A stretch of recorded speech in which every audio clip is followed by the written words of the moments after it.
Circase Productions presents an Ocean BLS News Report with your host Bag.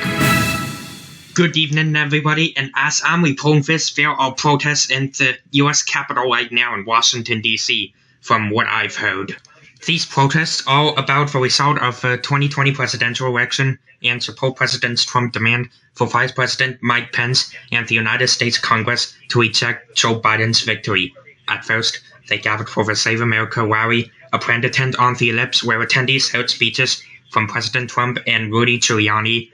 And before the speeches were over, a mob of protesters marched on Congress and stormed the U.S. Capitol building. Congress was in session at the time, conducting the Electoral College vote count and debate after Senator Ted Cruz of Texas and Congressman Paul Gosar of Arizona's 4th Congressional District objected to the Electoral College out of Arizona's votes. Several buildings in the U.S. Capitol complex were evacuated, and protesters broke past security to enter the U.S. Capitol building, including the National Statuary Hall. All buildings in the Capitol Congress, including the National Mall, are subsequently walked down.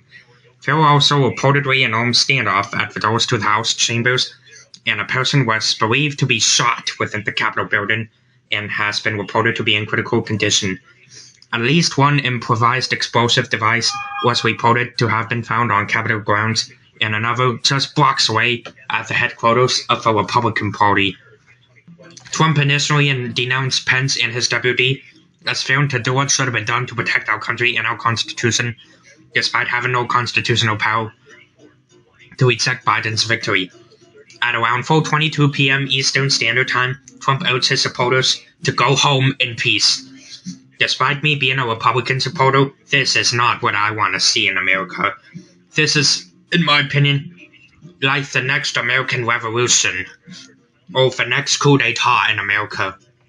Until then, one more thing before I go, there'll be no BLS news tomorrow due to these protests going on, so we'll see you on Friday.